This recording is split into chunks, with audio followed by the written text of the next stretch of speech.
mais c'est pas possible d'être aussi nul, je vais te le virer celui-là. Ouh là là, on se calme et on respire, il y a peut-être d'autres solutions avant. Alors on en parle maintenant. Bonjour chers amis managers et bienvenue dans cette nouvelle brève. Licencier ou ne pas licencier, telle est la question que nous allons aborder aujourd'hui. Il peut arriver en effet que les performances d'un collaborateur soient très insuffisantes. Il accapare votre temps, crée de l'insatisfaction chez tout le monde, et peut-être en êtes-vous arrivé au point de vous demander si vous deviez vous en séparer. Mettez-vous à ma place. Prenez une décision de manager. Mais je vous propose que nous mettions toutes les chances de notre côté pour vérifier si la situation ne peut pas être améliorée. En effet, il arrive fréquemment que des collaborateurs soient très compétents. Mais pour une raison ou pour une autre, ils ne sont pas du tout motivés pour effectuer leur travail, et en général, la solution là viendra de la qualité du management. Je vous invite par exemple à porter une attention toute particulière sur les symptômes classiques de la démotivation.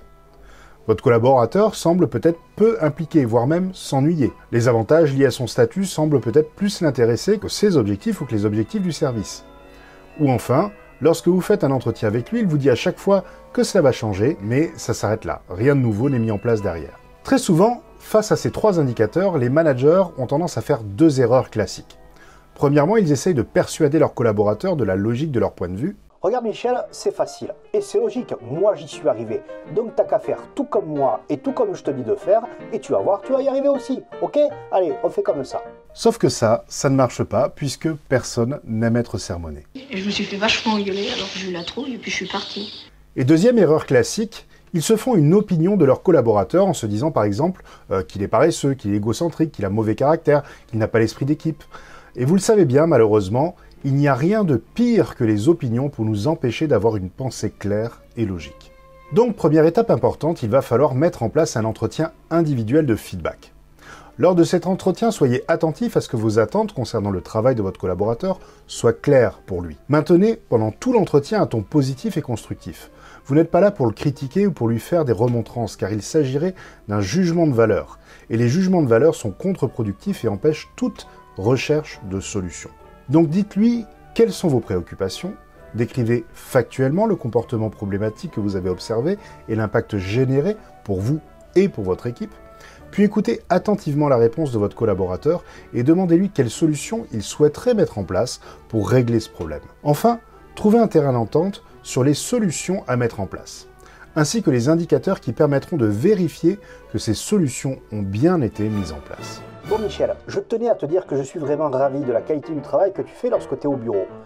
Cependant, la dernière fois qu'on t'a vu au bureau, c'était il y a 15 jours. Alors qu'est-ce que tu fais Michel? Quoi? T'étais en congé payé? Ah pardon, autant pour moi, j'avais oublié. Donc continue comme ça Michel. C'est Michel, c'est le roi de tous les ouragans du ciel. Alors bien sûr, après cet entretien, vous allez devoir appliquer les méthodes de coaching pour pouvoir aider votre collaborateur à progresser dans ce sens en suivant les indicateurs que vous avez définis ensemble. Alors je vous rappelle que coacher, ce n'est pas du consulting ni du commandement. Vous ne devez donc pas lui donner de solutions ni lui ordonner de solutions, mais vous devez l'accompagner pour qu'il trouve ses propres solutions.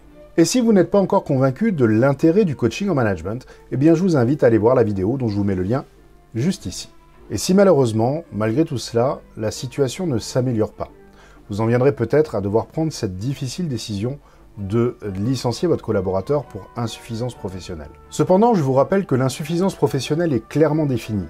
Il peut s'agir soit d'une incompétence avérée, soit d'erreurs répétées, d'échecs, d'un refus de suivi d'une formation de mise à niveau ou d'une absence de ponctualité répétée. Vous devez pour cela vous baser sur des éléments concrets, objectifs et vérifiables.